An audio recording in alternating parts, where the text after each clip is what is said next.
Havendo o número regimental, declaro aberta a 94ª reunião ordinária da primeira sessão legislativa ordinária da 20ª legislatura, realizada em 4 de outubro de 2023.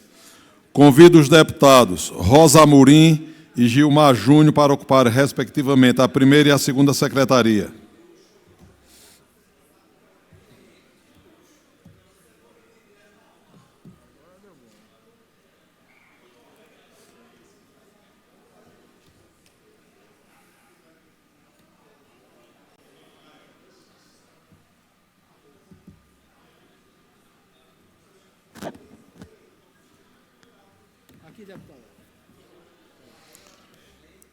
Com a palavra o segundo secretário, deputado Gilmar Júnior, para proceder à leitura das atas.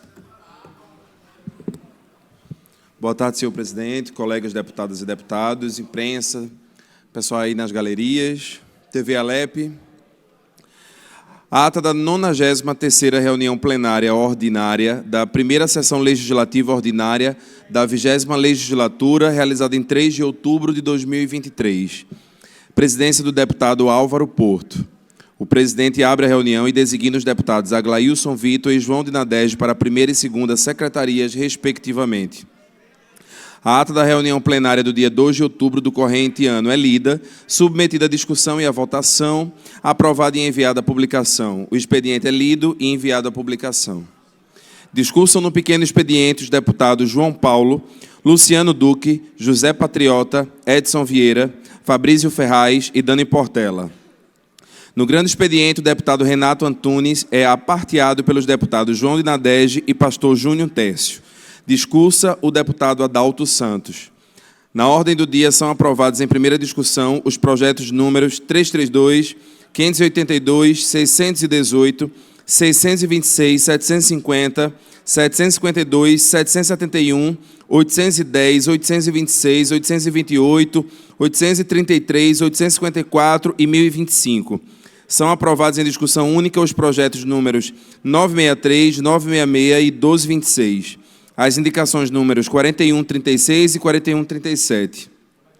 E os requerimentos números 1117 a 1123. O presidente encerra a presente reunião e convoca a seguinte em caráter solene para terça-feira, dia 3 de outubro, às 18 horas, a ser realizada no auditório Senador Sérgio Guerra. Leio a próxima ata, senhor presidente. A ata da 40ª reunião plenária solene da primeira sessão legislativa ordinária da 20ª legislatura, realizada em 3 de outubro de 2023. Presidência do deputado Henrique Queiroz Filho.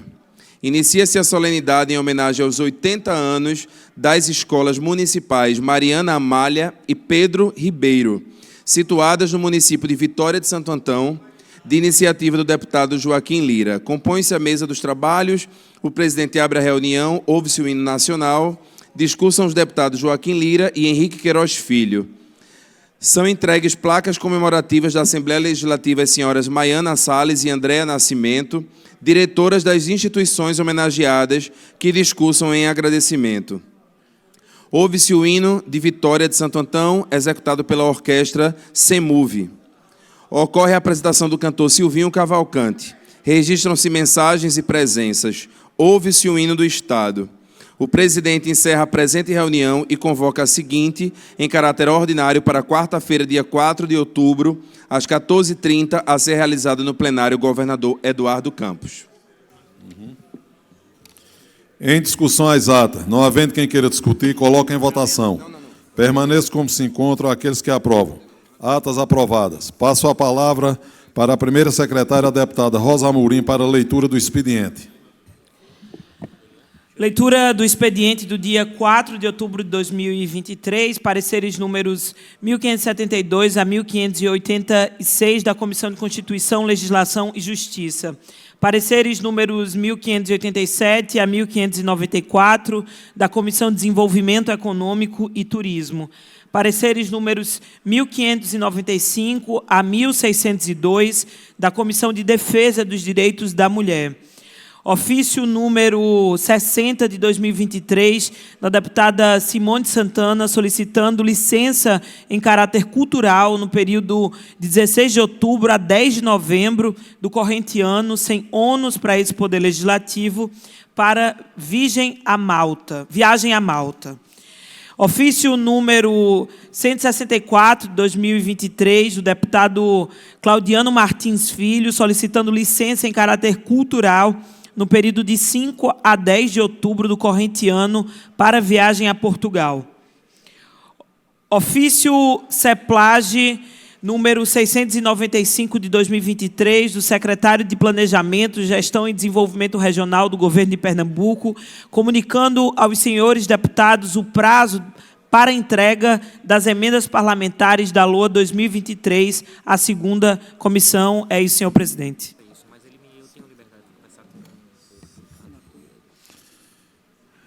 Registro a presença dos estudantes do curso de Direito da Faculdade Estácio Recife na galeria desse plenário, sobre a responsabilidade do professor Bruno Gonçalves. Sejam bem-vindos.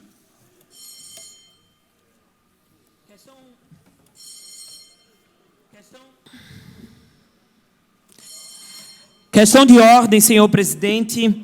Hoje nos despedimos de uma pessoa que foi muito importante para o Estado de Pernambuco, quando a gente fala sobre a defesa da alimentação, a defesa da segurança alimentar. Faleceu no dia de hoje o senhor Reginaldo Xavier, presidente do Conselho Estadual de Segurança Alimentar, o CONSEA. Então, em seu nome, gostaria de pedir 1 minuto de silêncio. Está deferido o pedido.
Pequeno expediente, com a palavra a deputada Rosa Amorim, PT.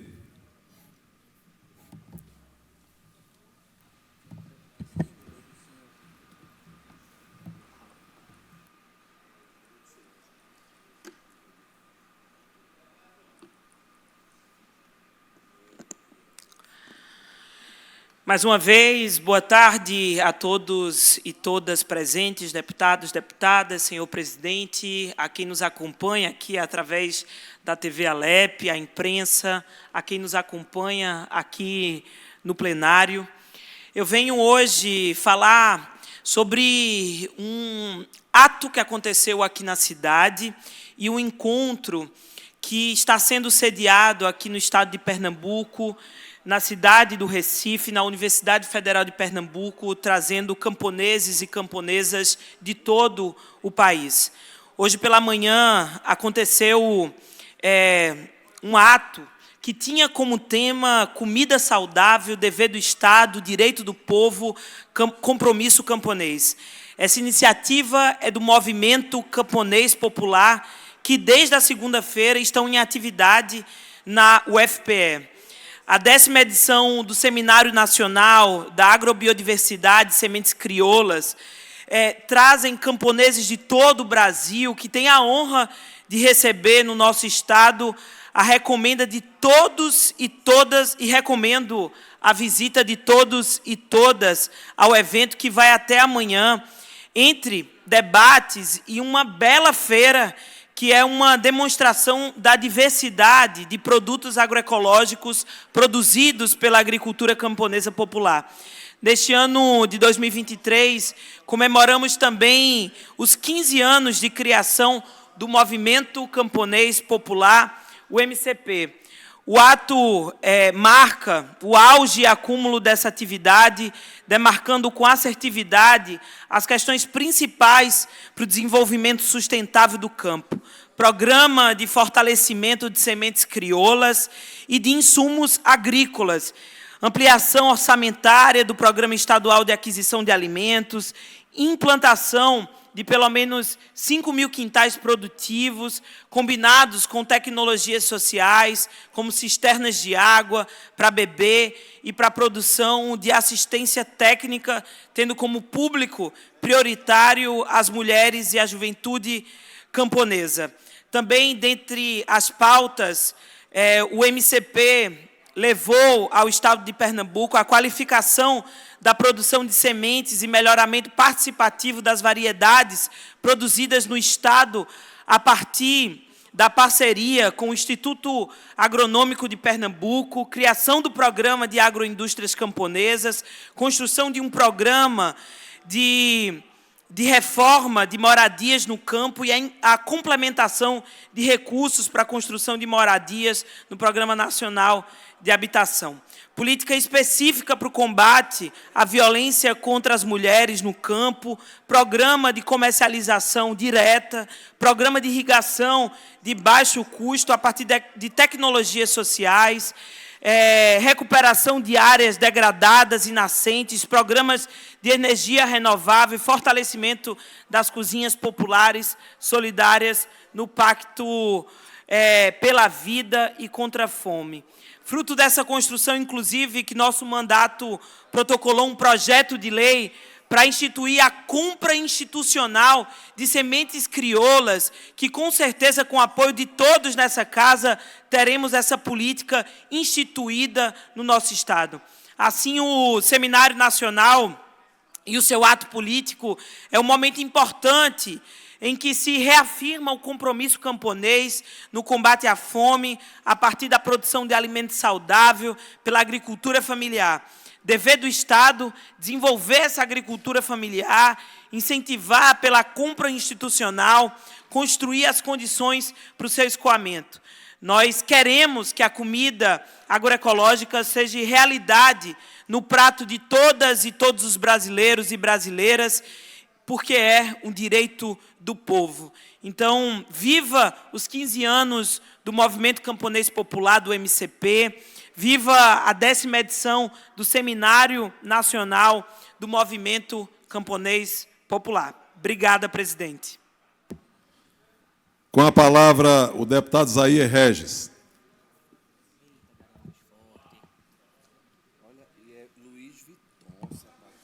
E ele está com um sapato muito bonito, viu, Isaías? Inclusive, Gilmar disse que esse sapato é dele, viu? Eu quero esse sapato para mim. Gilmar quer esse sapato de presente para ele, que ele está dizendo aqui.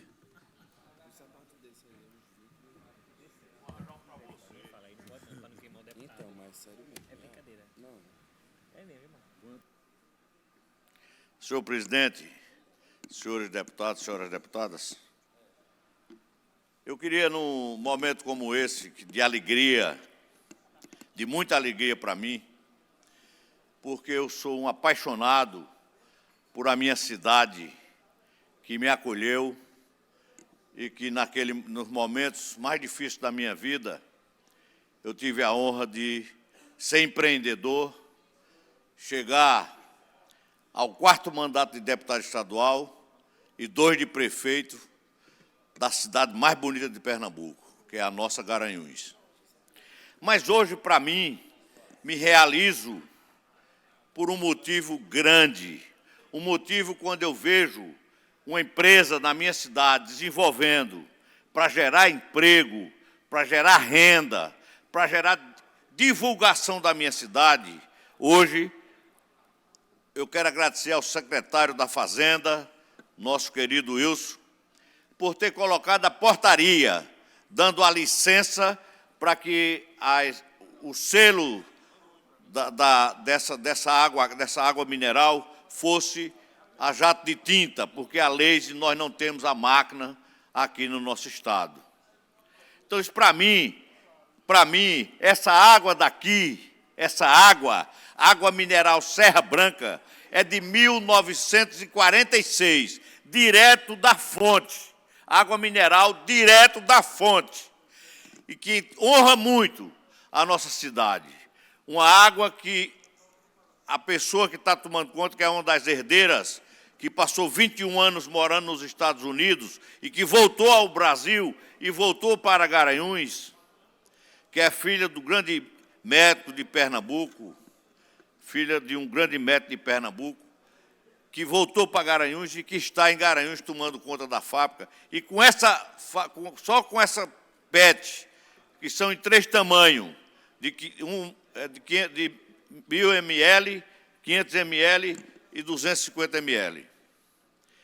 Só isso aí vai gerar mais 36 empregos na fábrica. Isso, para mim, é uma satisfação muito grande, porque um emprego gerado, para mim, é uma família que deixa de estar passando necessidade. Isso, para mim, é muito bom, meu amigo Luciano Duque. É muito bom para Garanhuns. Essa água, Luciano, a partir de agora, beba dessa água, porque essa água é muito boa, é mineral da fonte. É mineral da fonte, saindo da fonte direto para o engarrafamento. E que vai, a partir de agora, divulgar ainda mais o nome de Garanhuns, porque ela só tinha 3 produções. Era o garrafão de 20, a água mineral em vidro, que tem nos restaurantes aqui do Recife, e o copinho. Agora entrou mais 3 garrafa PET, que o secretário Wilson liberou a portaria para que ela pudesse fazer o engarrafamento a partir de hoje. Então, nós estamos de parabéns, Garanhuns está de parabéns a nossa querida Andréia, que, graças a Deus, conseguiu o que ela mais queria, que era conseguir colocar a fábrica de água de Serra Branca, o engarrafamento de água Serra Branca, no patamar que ela sempre teve, que ela sempre mereceu, e que vai agora, a partir de agora, vai construir uma fábrica de cerveja. Dentro da fábrica de água, ela vai construir uma fábrica de cerveja para fabricar com a melhor água mineral. Então, eu fico orgulhoso disso, porque é Garanhuns, é Pernambuco, e que a gente conseguiu, com muita luta, com o secretário Wilson, a portaria, dando a licença para que ela pudesse usar o selo em tinta, porque em Lazy nós não temos a máquina aqui em Pernambuco. Então, eu quero agradecer a todos vocês e, a partir de hoje, beba água Serra Branca.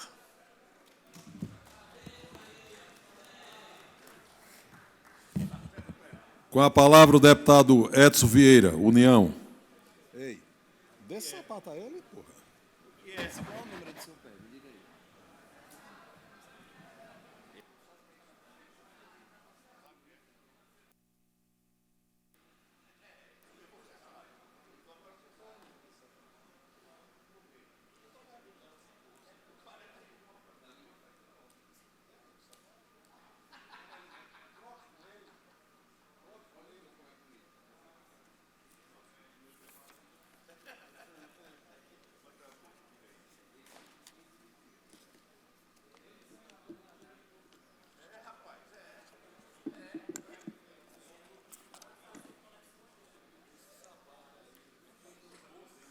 Senhor presidente, senhoras, senhores deputados, deputadas, queria hoje, senhor presidente, nesse dia 4 de outubro, fazer um registro aqui na Casa de Joaquim Nabuco, nesse plenário, onde amanhã, dia 5, se completa 40 anos da morte de uma grande figura humana, de um grande sacerdote, que foi na cidade de Santa Cruz de Caparibe, que nos deixou um legado muito grande, que era José Pereira de Assunção, mais conhecido como Padre Zuzinha.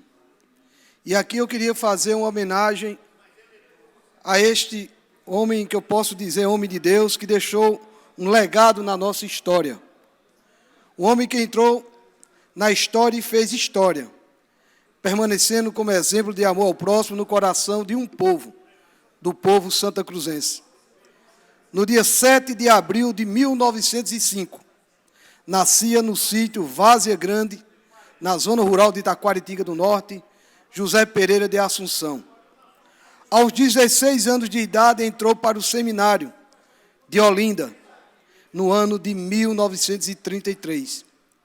Aos 28 anos de idade, foi ordenado padre pelo bispo Dom Ricardo de Carvalho Vilela, exerceu o sacerdócio como pároco de Nazaré da Mata e, anos depois, foi encaminhado para Surubim e, posteriormente, para Goiânia.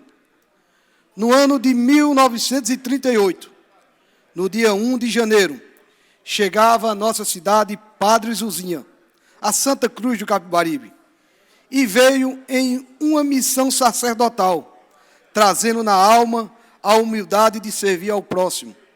O Padre Zuzinha ficou definitivamente em Santa Cruz do Capibaribe de 28 de outubro de 1964 até o dia 5 de outubro de 1983, dia do seu retorno definitivo ao Pai Celestial. A história religiosa e cívica de Padre Zuzinha está entrelaçada aos contextos da história de Santa Cruz do Capibaribe. Ele foi prefeito por 2 gestões, de 1 de abril de 68 a 31 de janeiro de 82. Tem um parênteses aqui. Foi um grande prefeito da nossa cidade. Um grande homem que não mediu esforços para trabalhar principalmente pelos mais humildes. No contexto da década de 1970, Padre Zuzinha também exerceu outras funções paralelas à de pároco da nossa cidade. Foi o primeiro presidente da Sociedade Esportiva Ipiranga Futebol Clube. Também presidiu a centenária Sociedade Musical Novo Século. No dia 20 de janeiro de 1988, foi vítima de um atentado durante a festa de São Sebastião, na Vila do Pará. Aquele atentado à bala não o impediu de assumir, mesmo que de muletas, a prefeitura do nosso município. Padre Zuzinha faleceu no dia 5 de outubro, com 78 anos de idade, no Pontocárdio, em Caruaru, e seu sepultamento foi uma presença maciça de uma população desolada, que vieram para o seu funeral mais de 20 padres, bispos, autoridades de política de todo o Estado. Toda uma região estava presente em Santa Cruz. No seu cortejo fúnebre, foi o que reuniu até hoje, na cidade de Santa Cruz, o maior número de pessoas na cidade inteira, que ficou com o coração em luto. Aquela tarde tornou-se cinzenta, a dor dos paroquianos fez a cidade inteira silenciar. Ficava Santa Cruz do Capibaribe órfão do seu pastor amoroso, do defensor verdadeiro do povo pobre e humilde. Ficava órfão daquele homem que enxergava em cada excluído social a face do próprio Cristo. O povo da terra das Gamileiras chorou a perda de seu padre tão amado, e embaixo das centenas árvores que ali estavam, das centenárias de Santa Cruz de Capibaribe. Há 40 anos essa história é preservada pela Igreja, nos registros e, mais que isso, no coração e na lembrança viva dos filhos de Santa Cruz. Muitos deles, seus afilhados. É uma história que nos toca profundamente, porque foi real em toda a sua grandeza humana, pela sua inspiração no servir ao nosso povo e a Deus. Na memória emocional e racional, que todos conviveram com ele, que recorreram a ele, de todos que precisavam dele, de todos que foram próximos ou contemporâneos ao Padre Zuzinha, está a lembrança do socorro, do auxílio, dos exemplos, dos testemunhos, dos conselhos, do acolhimento, das ajudas nas horas mais difíceis, os quais, na mesma imensa maioria das vezes, aconteceram fora dos holofotes. Não precisaram de registro público. Para ele bastava que aquele ou aquela que lhe procurasse tivesse seu sofrimento diminuído ou seu problema resolvido com uma ação concreta, porque sua mística era a de servir, a de dividir, a de dor, principalmente o que era seu, a de doar, principalmente o que era seu.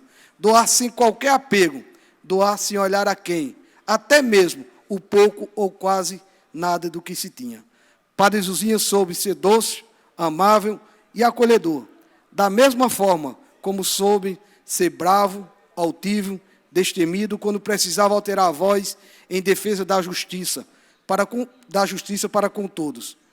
Soube ser firme e até bater forte na mesa, para que os pequenos da sociedade, os mais desprovidos de recursos, fossem vistos, respeitados e tratados com igualdade. Soube também calar na dor, silenciar suas angústias, perdoar a quem lhe ofendeu, para que a paz sempre reinasse sua única dificuldade. E talvez defeito foi o de não saber dizer não. E isso foi dileticamente seu grande diferencial humano, religioso e político. Ele soube ensinar, como exemplo vivo, a fé que professará no altar sob seu pastor que acolheu a todas as ovelhas. Indiscriminadamente, ele soube e fez cumprir na sua vida de homem religioso e público o maior exemplo, a maior tarefa deixada pelo Pai Celestial a todos nós. Aqueles que ressurgem de todo o Evangelho de Cristo. Padre Zuzinha foi um exemplo para nós. Amou todos e soube respeitar a todos. Aqui, senhor presidente, é uma singela homenagem que a gente faz de Padre Zuzinha, tirada do contexto da educadora Clécia Lira, né, que fez essa homenagem a esse grande homem, grande sacerdote, também foi um grande prefeito da cidade, que deixou exemplos na pessoa de Augustinho Rufino, do meu tio José Vieira de Araújo, Zusa, de Noronha, de Hernando, e que a gente segue também esse seu legado hoje aqui na Assembleia Legislativa. Então, senhor presidente, era esse registro que queria fazer hoje. Amanhã, Santa Cruz de Capibaribe lembra da morte de Padre Zuzinha, uma morte muito sentida, né, no dia 5 de outubro de 1983. Aqui eu deixo o meu registro nos anais da Casa de Joaquim Nabuco. Muito obrigado, senhor presidente. Próximo orador, deputado João Paulo, do PT. Desistiu, João?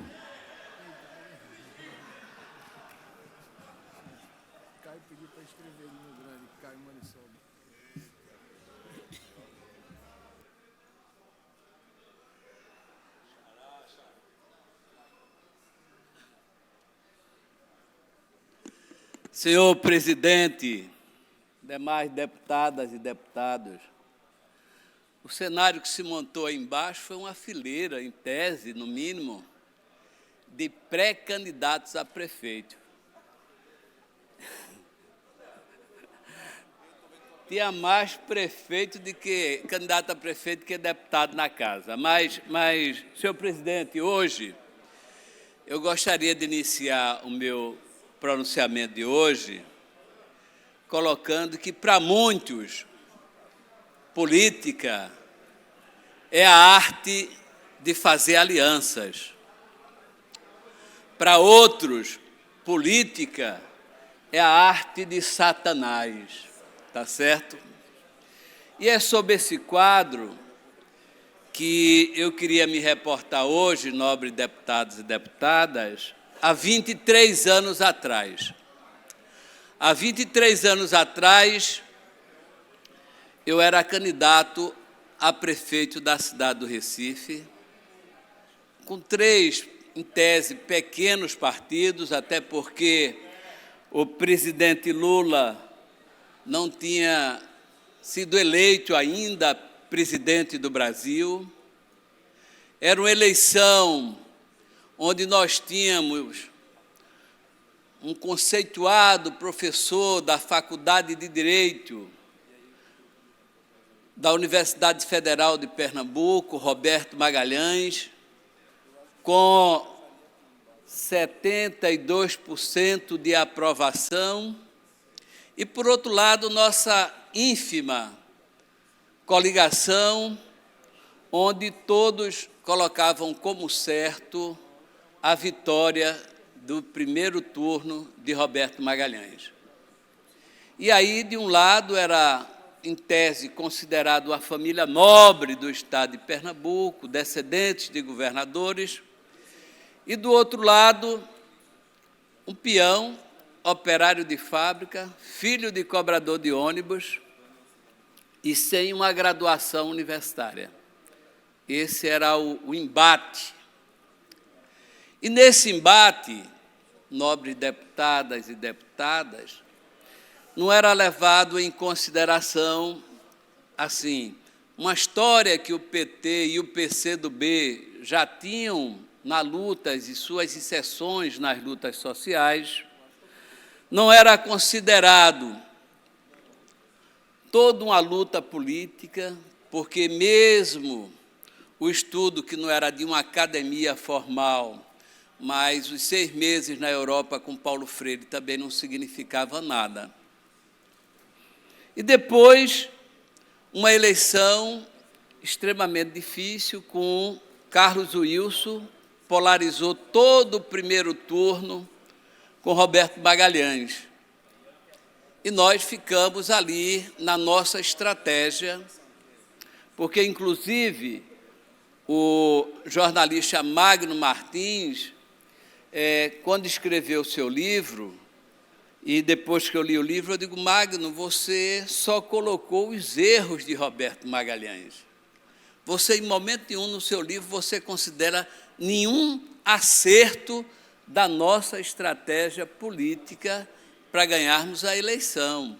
Então, a eleição não foi fruto de uma zebra, não foi fruto de um acaso, foi fruto de uma estratégia política. E fico muito feliz, presidente, porque isso aconteceu há 23 anos atrás e fazem 15 anos que eu saí da Prefeitura do Recife. 15 anos. Meu nome não está colocado como pré-candidato ou futuro candidato, mas quando eu olho as pesquisas que me apontam aí, a meu ver, com avaliação como bom resultado, aí eu fico lembrando por que o povo tem essa memória. E tem essa memória por quê? Porque ela foi caracterizada por chegar, era uma obra que eu governava para a cidade como um todo, mas com prioridade para a população mais carente de nossa cidade. Isso foi o que marcou a nossa gestão.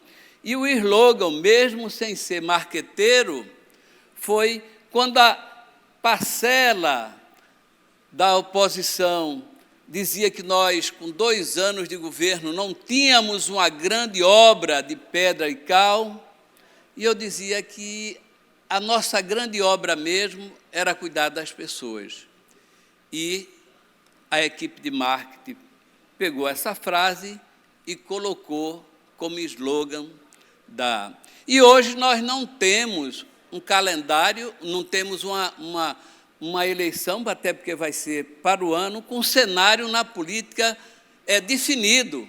Porque quando eu digo que a política é a arte de fazer aliança, hoje não há uma definição se nós vamos estar com o prefeito da cidade ou se nós vamos estar com a governadora Raquel Lira, pelo nível de aproximação que ela está tendo com o governo do presidente Lula e agora reconhecendo politicamente os investimentos do governo do presidente Lula. E eu acho que, independente de como nós estivemos, nós não podemos desconsiderar a força que possivelmente a governadora vai ter no Recife, na região metropolitana. E eu digo isso, nobre deputado Luciano Duque, Vossa Excelência, que foi prefeito de uma cidade tão importante como Serra Talhada, Vossa Excelência sabe o quanto uma obra na região metropolitana do Recife, quanto uma obra ela pesa na formação do conceito do eleitorado. Isso não é tudo, mas é uma coisa importante. E hoje eu estive junto com a deputada Dani Portela, pela Comissão de Direitos Humanos, no Rio Fragoso, para acompanhar as obras, porque na legislatura passada, o ano passado, nós fizemos uma audiência pública para discutir a situação de lá e fizemos uma outra audiência pública esse ano. E eu, sinceramente, fiquei impressionado pelo andamento das obras e a previsão que o Rio Fragoso, as obras do Rio Fragoso, ficará prontas em abril do ano que vem. Então, voltando a esse cenário político que está aí colocado, né, eu queria colocar que, na verdade, a minha gestão, a nossa gestão, junto com o companheiro Luciano Siqueira, do PCdoB, que era o nosso vice, ficaram marcas significativas para a cidade.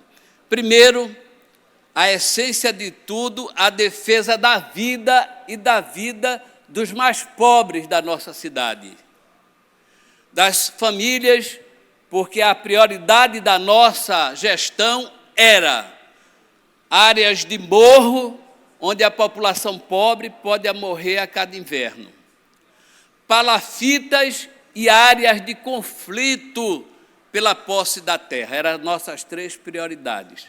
E, para isso, a nossa grande prioridade foi trabalhar os 8 anos de governo, de inverno a verão, nas áreas de morro da cidade do Recife, com programas parcerias, fazendo o trabalho preventivo. E nós tivemos, no inverno passado, 50 mortes de pobres e pretos na cidade do Recife, nas áreas de morro da cidade do Recife.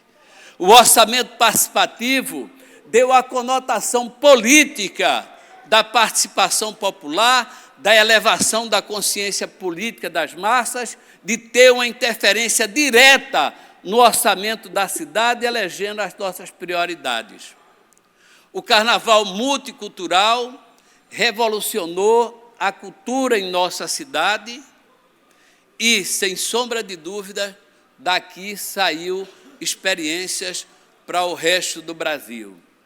A Academia das Cidades, o SAMU, com sua primeira experiência feita aqui em Recife, também ganhou dimensão nacional.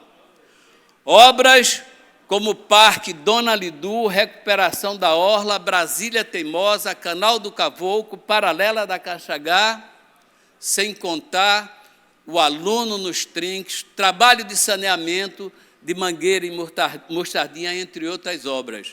Por isso, ainda uma lembrança, presidente. Por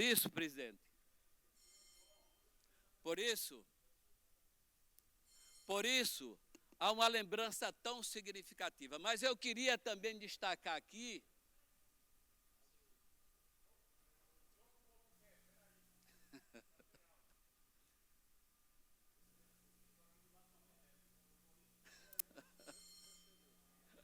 Bom, presidente, eu vou finalizando. Não, acho que chegou não.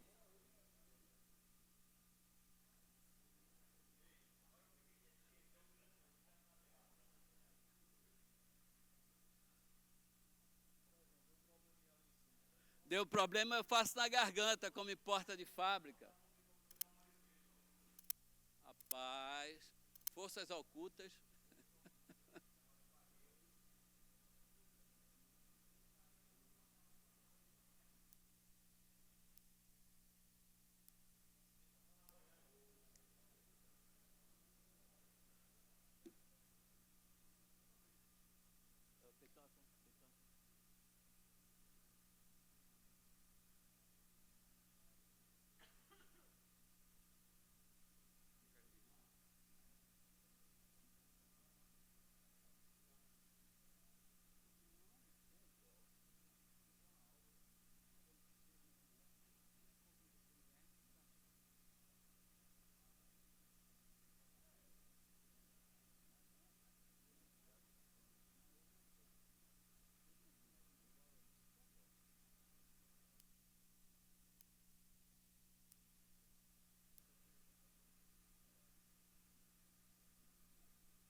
alô.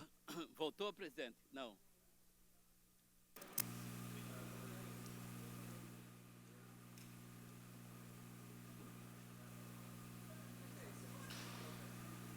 Alô, voltou e voltou com força. Mas, gente, olha, para finalizar, eu queria dizer que, para esse sucesso, eu acho que para sucesso para qualquer governante, primeiro ele tem que amar incondicionalmente o povo e seu sofrimento. Eu acho que é a primeira razão. Segunda, dar prioridade a essa população e a esse povo. Terceiro, é dispor de um bom quadro técnico e político para conduzir essa política. E eu adendaria aí, para finalizar, presidente, é a capacidade do diálogo e da conversa e do entendimento de dialogar com todos os setores que compõem uma cidade. E aí nós conversamos com a população, conversamos com o setor empresarial, mas teve uma parceria que foi fundamental, apesar das minhas 2 eleições na cidade do Recife, todas as 2 eleições ter sido marcado por um processo de quase antagonismo, mas foi a capacidade de, depois da eleição, sentar e buscar de forma republicana resolver os problemas de uma cidade. E foi assim que eu não posso deixar de registrar a minha parceria que nós fizemos com o governador Jarbas Vasconcelos, quando ele teve a gestão no período em que eu fui prefeito. E queria destacar nessa parceria, presidente, finalizando, a municipalização do trânsito, a retirada do transporte clandestino, a paralela da Caxangá, que eu passei por dentro da exposição de animais, e quando fui falar com o governador, eu disse, governador, a gente vai passar por dentro da exposição de animais. Qual é a indenização que o governador quer? Ele disse, eu quero só construa o muro, a cidade está precisando. E foi assim que foi feito. Então, eu espero que dos nossos governantes haja essa capacidade do diálogo, que, mesmo com todo o processo de disputa eleitoral, de disputa política, a eleição passa e nós temos que cuidar do povo. Por isso, eu escuto sempre a palavra, a sua oração, a sua voz aí. Presidente, é isso que tenho para a tarde de hoje. Com a palavra a deputada Socorro Pimentel, do União Brasil.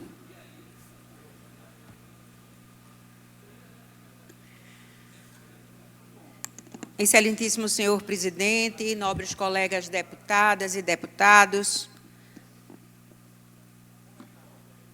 todos que nos acompanham pela TV Alep, pelo YouTube, pelos demais canais digitais, senhoras e senhores aqui presentes, quero fazer uma deferência ao nobre colega vereador lá do município de Santa Cruz da Venerada, o vereador Zé Neildo, que está nos acompanhando aqui, que nos honra com a presença. Boa tarde a todas e a todos. Subo essa tribuna no dia de hoje para falar de um tema muito importante para todas nós mulheres. Falarmos sobre a campanha do Outubro Rosa. Essa campanha que foi deflagrada na década de 90 e que, nesse mesmo momento, nesse mês, em todos os países do mundo e no Brasil, edificações são iluminadas com a cor rosa, para que a gente possa ter a consciência da importância do diagnóstico precoce de um dos tipos de câncer que mais matam mulheres no Brasil, que é o câncer de mama, que acomete mulheres de várias idades, inicialmente aquelas mulheres com 35 anos, e que a partir dos 50 anos o risco aumenta progressivamente. Temos também que lembrar que 1% dos homens também pode ser acometido por esse tipo de câncer. Um câncer que representa quase 25% de todos os tipos de câncer que acometem a população do nosso mundo. E que nós temos que falar da importância do diagnóstico precoce, que com o diagnóstico precoce nós temos a chance de uma cura em mais de 95%. É importante que a mulher saiba que quando ela detectar um nódulo duro, indolor, fixo, alterações da cor da pele da mama, da textura da pele da mama e da auréola, alguma saída de líquido dos mamilos, sobretudo algum caroço, ou nódulo, ou gânglios na região cervical e axilar, ela deve imediatamente procurar um atendimento médico, para que aí ela possa ser feito o exame de mamografia, ser diagnosticado o tipo de câncer, para que ela tenha uma evolução e o tratamento adequado. O maior desafio da medicina, nesse momento, é enfrentar esses tipos de câncer, todos os tipos que todos os anos abate a nossa população e, de forma cruel, leva muitas mulheres, homens, crianças da nossa sociedade. É para isso que aqui, senhoras e senhores, devemos fazer o nosso dever de casa, elaborando políticas públicas importantes, para que todas as mulheres tenham acesso ao tratamento adequado, mas principalmente ao diagnóstico precoce de vários tipos de câncer, mas aqui quero enfatizar o câncer de mama. É importante que as mulheres tenham acesso à mamografia, um exame que pode ser feito a partir dos 40 anos. Todas as mulheres, todos os anos, fazer a partir dos 40 anos. E que a partir dos 50, 55 anos, 60 anos, seja feito com até mais frequência. Nesse momento, senhor presidente, quero pedir a todos que fazem essa casa, para que a gente possa, com união, com esforço, através da nossa representatividade, ter o apoio também da governadora Raquel Lira, para que a gente possa ter em todas as regionais de saúde um aparelho de mamografia, um mamógrafo, para que possa atender indistintamente, com equidade, as mulheres de todas as regiões do nosso estado de Pernambuco. É esse o nosso propósito hoje, trazendo aqui essa casa, esse tema de suma importância para nós mulheres. E fazermos com que, através de políticas públicas, possamos enfrentar essa epidemia do câncer de mama e de todos os tipos de câncer que abatem a nossa população do Brasil e do mundo. Muito obrigada a todos e a todas. Com a palavra a deputada Débora Almeida, PSDB.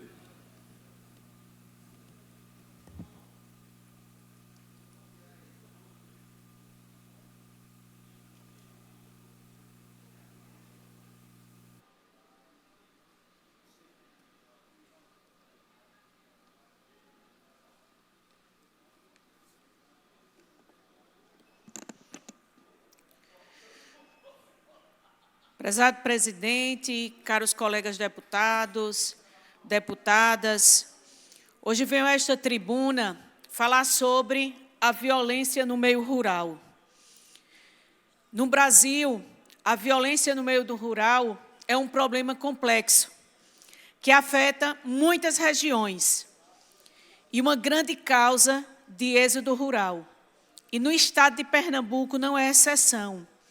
Segundo os dados da edição de 2022 do Anuário Brasileiro de Segurança Pública, a despeito da redução de 2,4% das mortes violentas intencionais no Brasil, a taxa de mortes em Pernambuco aumentou.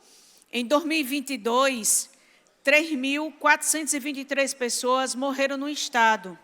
Soma-se a este número a morte de 13 policiais em serviço e fora do serviço, 527 suicídios, 2.685 pessoas desaparecidas, 18.378 roubos e furtos de veículos, 45.000 roubos e furtos de celulares, 72 feminicídios, 789 estupros, dentre outras ocorrências.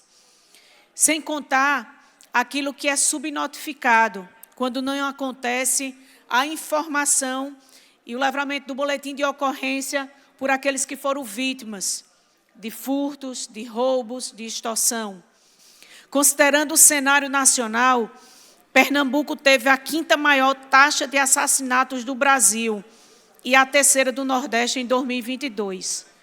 Os dados do último Atlas da Violência do Campo no Brasil, do IPEA, indicam que entre 2007 e 2017, os homicídios cresceram em 75% na zona rural, contra 40,6% no meio urbano. A despeito dos dados alarmantes do meio urbano, a violência no meio rural chega a ser ainda pior. Nas áreas rurais, a presença policial geralmente é limitada, o que facilita a atuação de criminosos e grupos ilegais, principalmente nas divisas e fronteiras entre municípios, contribuindo para um ambiente propício à violência. Isso afeta diretamente a vida das comunidades rurais, que frequentemente se sentem desamparadas diante das ameaças à sua segurança. Um dos principais desafios da segurança no meio rural é a proteção dos pequenos agricultores e moradores isolados. Essas áreas podem se tornar alvos fáceis para criminosos que praticam roubos, furtos e até mesmo invasões de propriedades. Nas áreas rurais, as taxas de violência dos municípios aumentam com a precariedade das condições de vida, em especial com o aumento das crianças e adolescentes fora da escola, com o aumento da evasão escolar, o aumento da pobreza infanto-juvenil e o aumento da gravidez precoce na adolescência. A exclusão socioeconômica e a precariedade de oportunidades educacionais e no mercado de trabalho também contribuem com o aumento de homicídios e violência no meio rural. Para combater a violência no meio rural, é fundamental que o governo do Estado invista em políticas públicas que fortaleçam a segurança nessas áreas. Isso inclui o aumento do efetivo policial. Era muito importante, deputado Fabrício Ferraz, quando a gente tinha a Rocan, que eram aquelas motos que rodavam pela zona rural e conseguiam circular melhor na zona rural. Hoje a gente tem viaturas que não conseguem rodar nas estradas da zona rural. A gente vê as estradas vicinais com muita dificuldade no trânsito para poder circular. Isso inclui o aumento do efetivo policial, como também de viaturas nas regiões rurais. A melhoria das condições de infraestrutura e programa de prevenção à violência. É muito importante, inclusive, uma união de municípios, onde a gente identifica, nas zonas rurais, que são fronteiras entre municípios, um aumento dessa violência no campo. Demandamos, portanto, ao Poder Executivo, à governadora Raquel Lira, ao secretário Alessandro, que insira as zonas rurais no seio das prioridades do programa Juntos pela Segurança. Estão previstos mais de R$1 bilhão em recursos, entre custeio e investimentos, que vão permitir mais equipamentos, infraestrutura, investimento em tecnologia e garantia de novos concursos.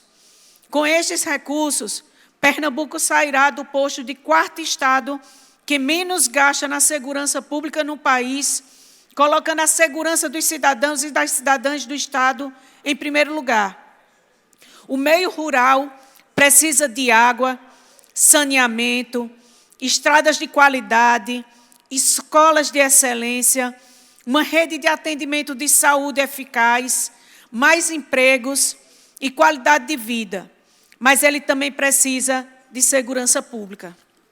O nosso mandato continuará a cobrar para que estes recursos também sejam destinados ao meio rural.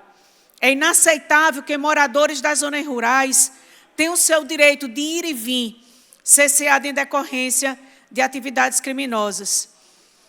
Nem mesmo a seca leva quem mora na zona rural a ir morar na cidade. Mas a gente assiste a cada dia a violência e a falta de segurança levar famílias a se mudarem para o meio urbano. E a gente ter vários problemas de urbanização nas cidades. É isso que tinha para falar, senhor presidente, nessa tarde, senhores deputados. Muito obrigada. Grande expediente, com a palavra o deputado Renato Antunes, PL.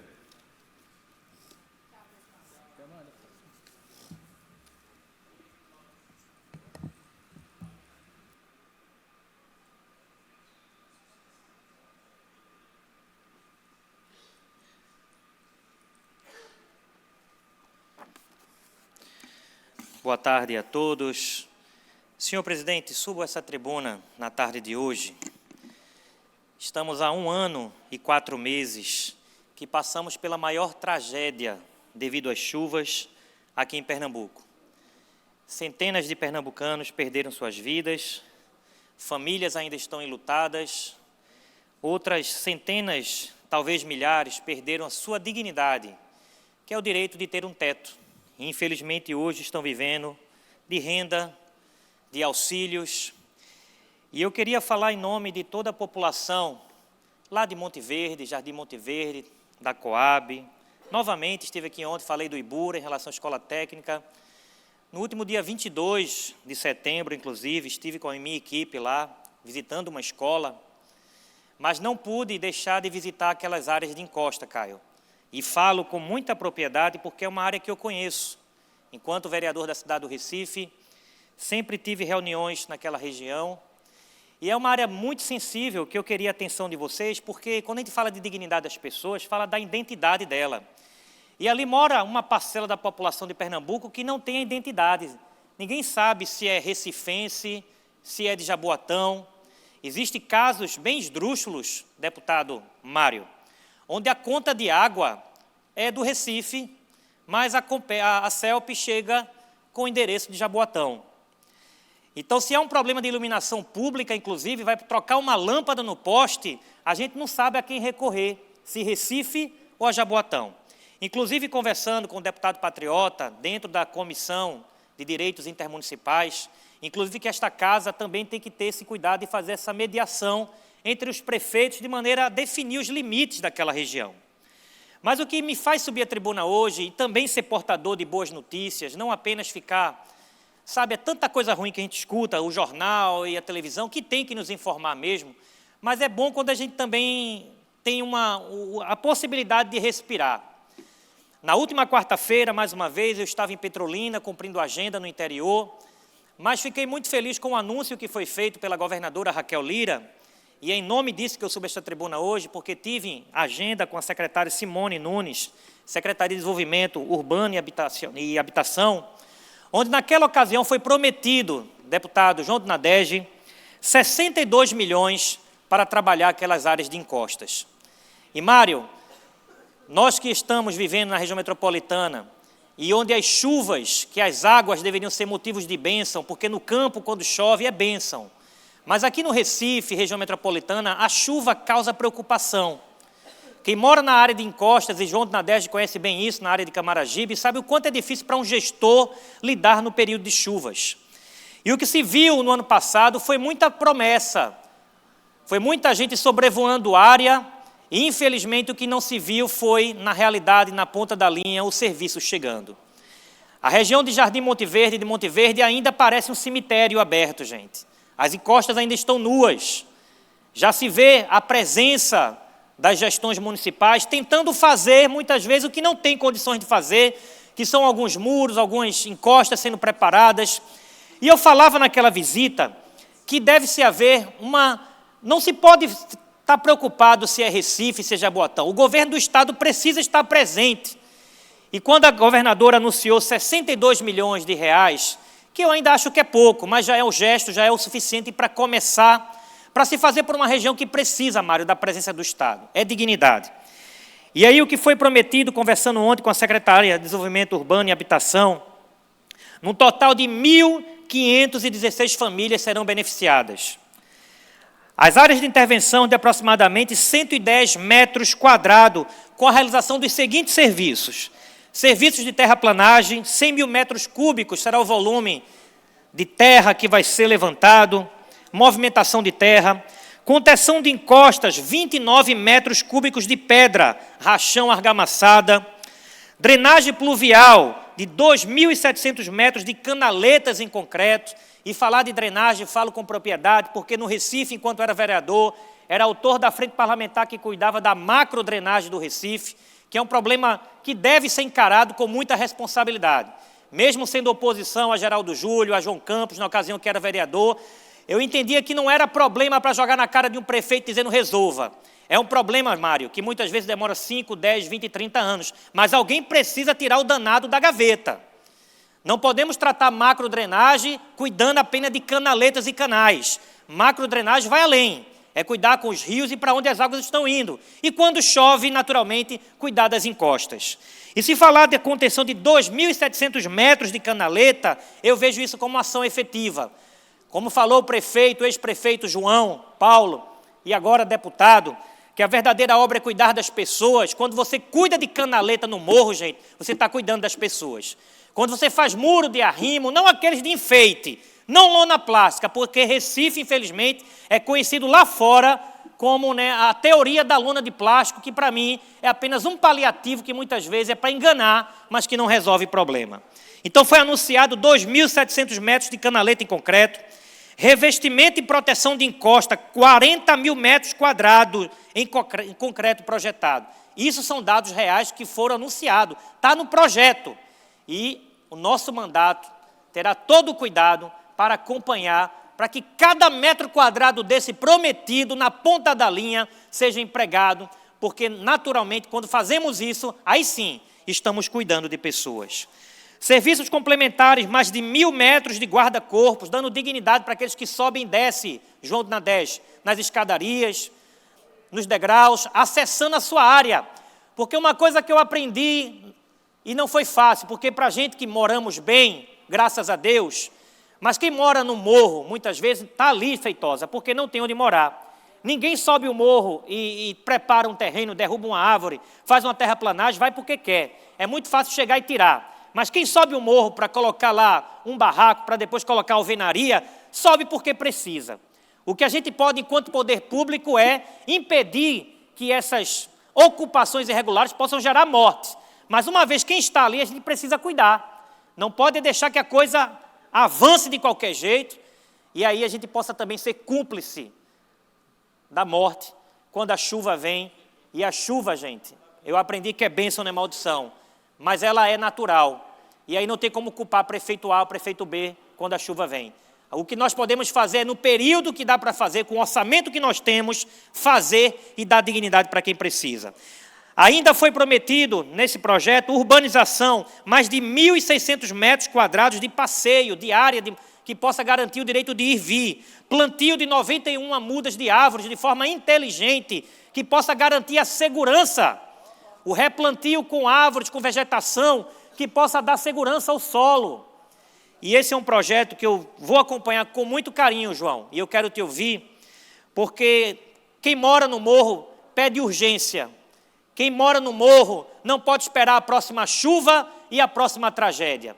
Recife, Jaboatão, Olinda, Camaragibe, foi notícia no mundo. E nós não queremos que esses dados novamente tornem a acontecer. Pelo contrário, queremos fazer política pública e, nesse sentido, ajudar no que for necessário. Inclusive, quando estive em Monte Verde no dia 22, prometi que iria destinar do nosso mandato emendas parlamentares para ajudar Olinda, voltando, para ajudar Jaboatão e Recife, Camaragibe, né, João? Mas especialmente naquela área de Monte Verde, porque eu não estou preocupado se o governo do PSB, se nós não somos adversários ou alinhados políticos. Se necessário for destinar recursos, vamos destinar. Se nós temos bom alinhamento em Jaboatão dos Guararapes, que ótimo, mas que seja recurso do povo voltando para o povo. E eu fico muito feliz com essa obra que foi anunciada, 62 milhões, mostra o comprometimento do governo do Estado de Pernambuco, da governadora Raquel Lira, com aqueles que de fato precisam. E antes de concluir, passo a palavra para o deputado João de Nadege, a quem ouço com muito prazer. Boa tarde, deputado Renato Antunes, boa tarde quem está nos assistindo pela TV Alep. E essa notícia é muito importante, Renato. Foi anunciado na semana passada, no Ouvir para Mudar, pela governadora Raquel Lira, investimento em Jardim Monte Verde.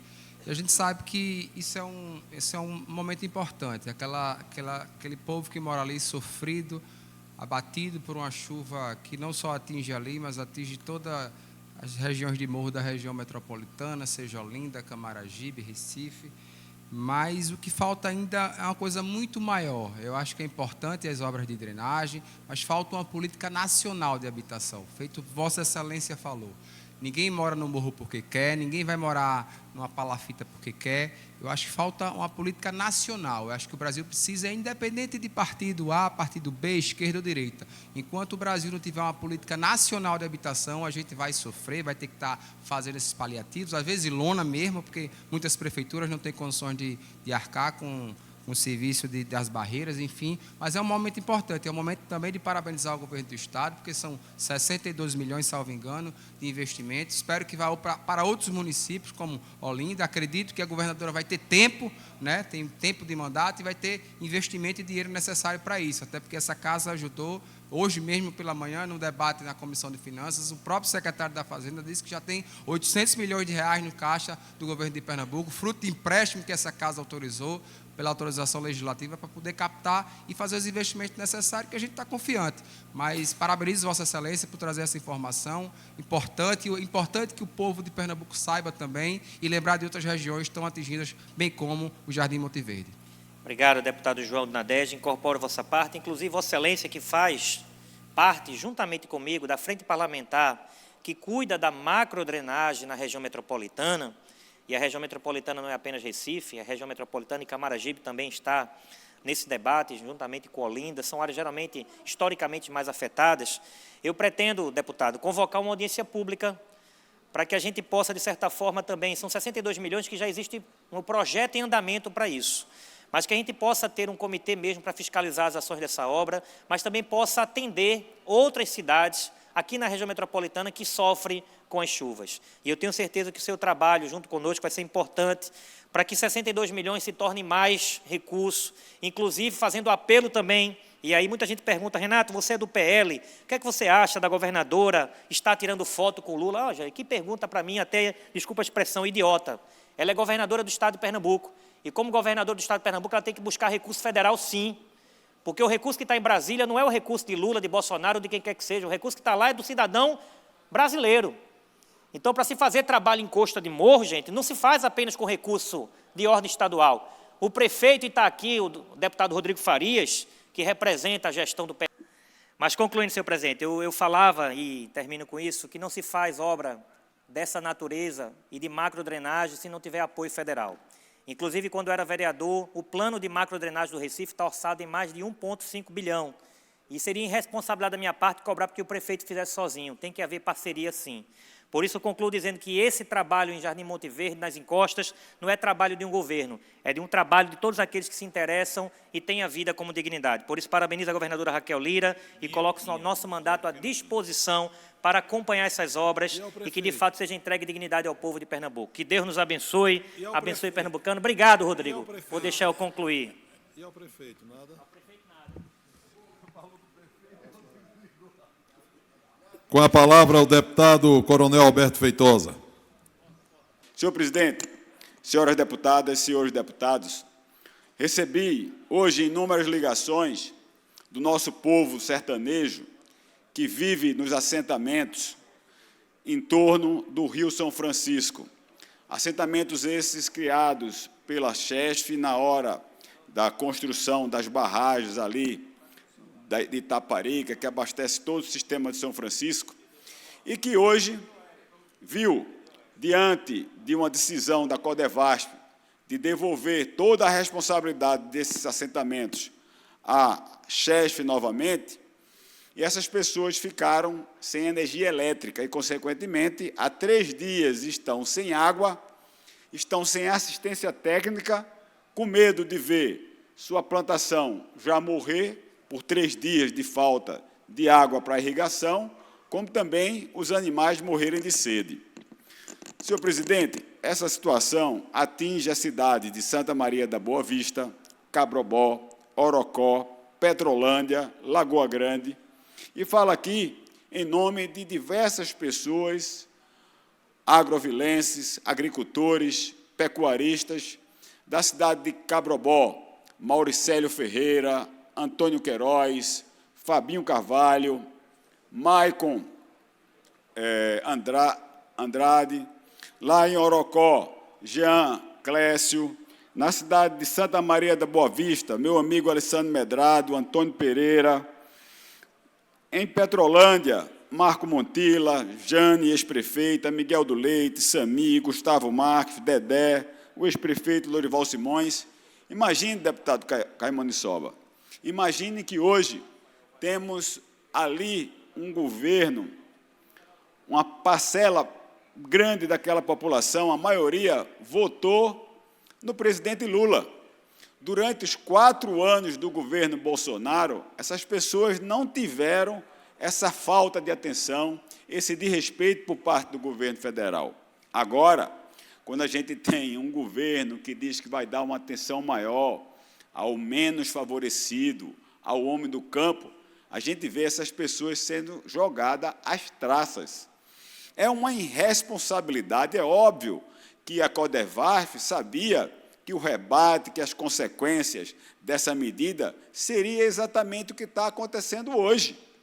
Então, nós precisamos, sim, esta casa, Vossa Excelência já falou essa semana, precisa se unir, abordar esse assunto. Hoje, pela manhã, fecharam o trevo do Ibó. Vossa Excelência sabe que o trevo de Ibó liga Floresta, Belém de São Francisco, Cabrobó, Orocó, Santa Maria da Boa Vista, Salgueiro, ou seja, é um centro ali de comunicação rodoviário de todo o sertão, e que isso, de fato, precisa de providências. Mesmo sendo um órgão federal, eu estou entrando, senhor presidente, com um pedido de informação da Codevasf, para que a Codevasf diga, de fato, o que é que está ocorrendo, aonde este poder legislativo pode atuar, porque aqui, praticamente, todos nós temos votação, mesmo sendo menos numerosa, mas temos votações naquela região. Mas concedo a parte ao deputado Caimoniçoba. Deputado Alberto Feitosa, eu quero me somar à sua fala. Você é testemunha que, desde a semana passada, eu venho alertando e pedindo aos poderes para que isso não acontecesse. Isso é uma imoralidade. Ninguém imagina que, nos tempos de hoje, depois de tanto tempo sem que isso aconteça, isso volte a acontecer. São inúmeras paralisações, como também teve ali entre Floresta e Petrolândia, o Ibó, como você falou, vários e vários agricultores de todo o estado, de toda a região do sertão, se juntaram, se irmanaram de forma de protesto. Isso foi algo que aconteceu lá atrás. A gente ainda era deputado federal. Durante esses 4 anos não houve essas paralisações.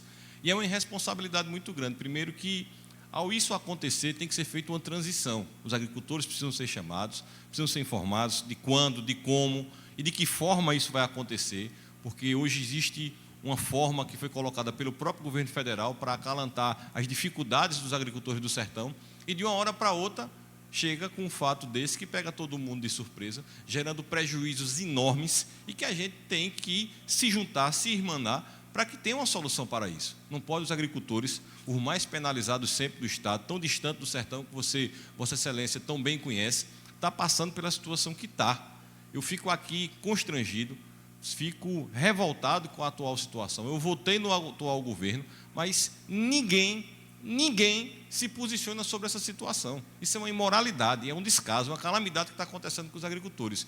E eu quero me somar à sua fala, me juntar nesse seu pedido de informação, para que a gente saiba realmente de que forma isso vai se dar, até porque eu tenho certeza, como em outras vezes que aconteceu, vai ter alguma volta para que tem uma solução, mas a gente precisa se juntar para saber como vai ser essa solução. A Secretaria de Agricultura do Estado também tem que participar desse movimento. É o polo da fruticultura irrigada de todo o Estado. Todas as frutas do Estado, basicamente, vêm desse polo, que liga ali de Petrolândia a Petrolina. Então, a gente precisa dar uma solução, a gente precisa participar para que todos tenham algo que a gente entenda que, de forma salutar, vai acontecer na vida dos agricultores. Eu lhe parabenizo pela sua fala e me somo à sua revolta, à sua forma aí de se explicitar contra o governo federal nesse ato de hoje com os agricultores do meu sertão. Deputado Caio Mandsoba, incorporo integralmente a parte de Vossa Excelência. Quero até corrigir. Vossa Excelência já havia alertado isso desde quinta-feira da semana passada. Veja, senhor presidente, de quinta-feira da semana passada até o dia de hoje, soma-se mais de 6 dias. E nenhuma providência foi adotada por parte do governo federal, nenhuma resposta ao deputado Caio Mandsoba, que veio aqui no plenário, muito menos aos representantes ali, legitimamente, por meio das suas associações rurais. Não houve nenhuma manifestação da Secretaria de Agricultura do Governo do Estado de Pernambuco, e eu fico, de fato, estarrecido. Eu tenho em mente o sentimento de revolta de cada um que hoje, que o nordestino, ele é um povo pacífico, mas o sertanejo é mais pacífico ainda.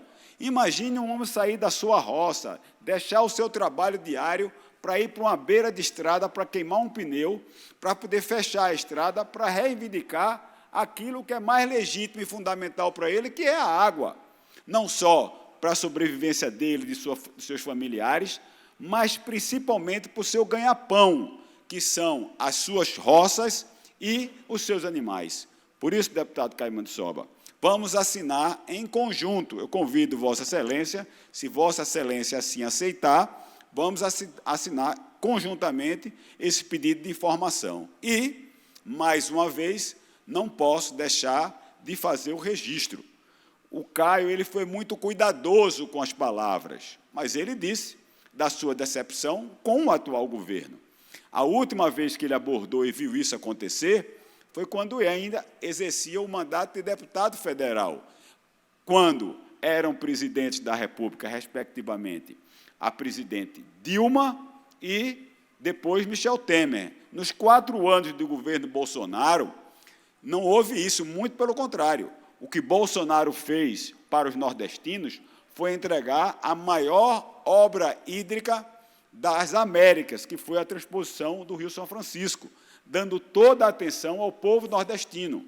E hoje a gente vê aquele que, mais uma vez, enganou o povo, prometendo diálogo com os prefeitos não têm diálogo, estão aí abandonados. Abandonou, assistiu o povo mais pobre e já excluiu mais de 2.900.000 pessoas do auxílio emergencial, o antigo auxílio emergencial e o Bolsa Família. E hoje deixa à míngua o povo do sertão sem água, sem energia elétrica. Isso é um verdadeiro absurdo. Quero aqui falar e me posicionar. Temos, sim, que acabar, tá certo, de ficar reverenciando quem não merece, acreditando em mentiras da política, daquele que, no momento das eleições, promete tudo, e agora já está no Palácio do Planalto. Com certeza, se for bem assessorado, não estiver preocupado com a próxima viagem que vai fazer lá para fora para falar besteira, já devia ter velocidade e adotado providência em socorrer o povo nordestino, o povo do nosso sertão pernambucano, e responsabilizar imediatamente quem tomou esse ato de cortar a energia elétrica de mais de 10.000 famílias, Caio. De carro-pipa também já está para paralisar. Pronto. Já chegou isso por municípios. É queda e coice. Vai aqui o meu repúdio ao governo federal e somo também o meu repúdio ao governo do Estado de Pernambuco, que, mais uma vez, se mostra leniente e não adota nenhuma providência. Era isso que eu tinha para essa tarde, senhor presidente. Muito obrigado. Com a palavra, o deputado João do Nadege.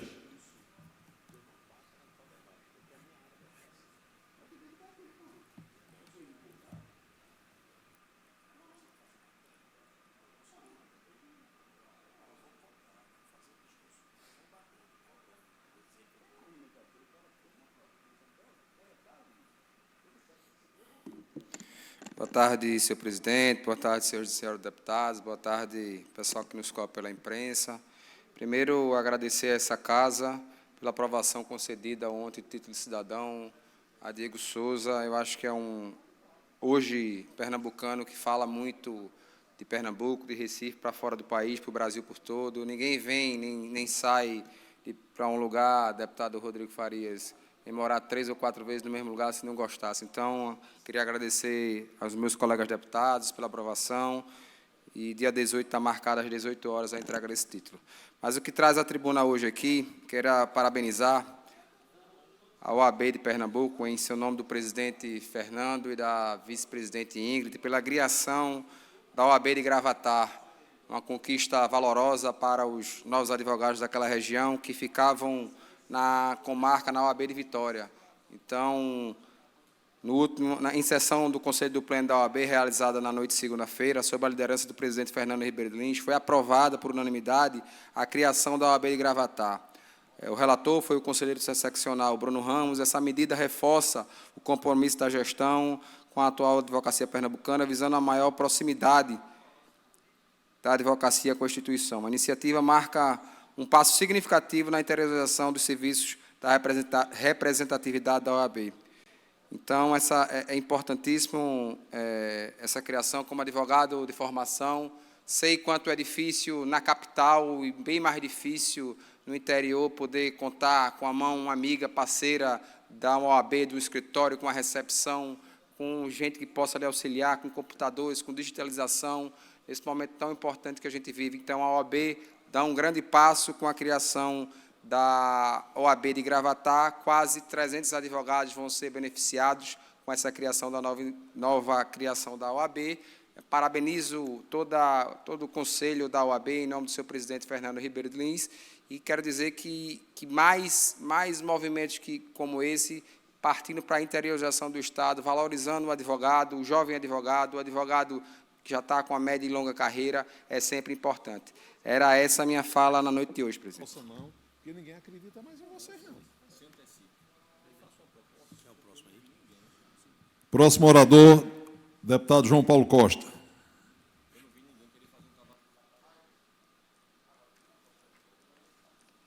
Senhor presidente, senhoras deputadas, senhores deputados, público presente, imprensa.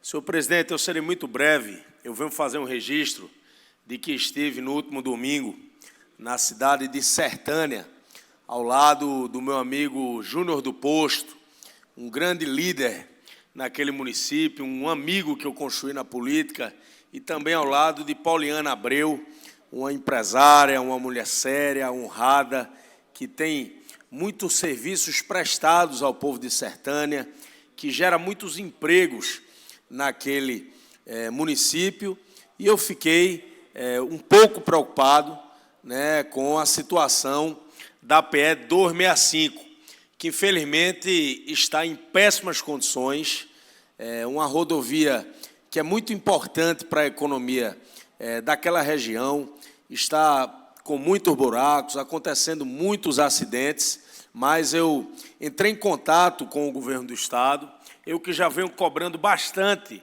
a requalificação daquela rodovia, que tem um papel muito importante na economia de Pernambuco, porque liga o estado de Pernambuco ao estado da Paraíba.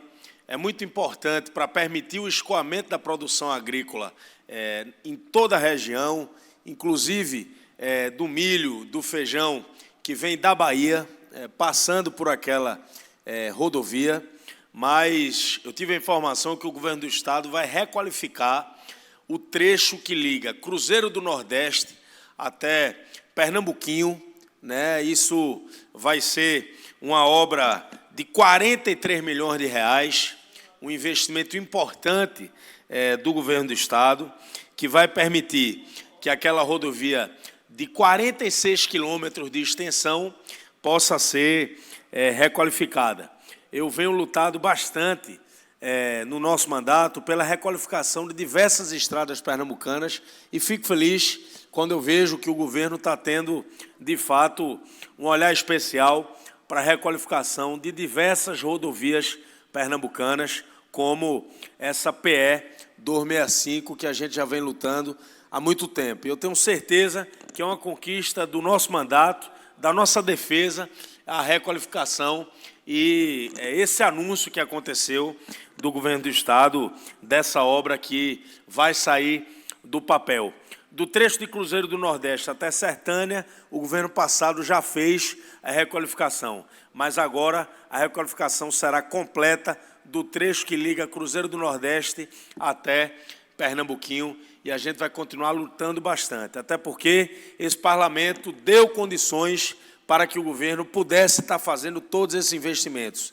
A gente aprovou um empréstimo de R$900 milhões do Banco do Brasil, um empréstimo com a Caixa de 1,7 bilhão de reais, para que todos esses investimentos possam estar sendo feitos. Eu fico feliz quando o governo realmente anuncia a requalificação dessas estradas.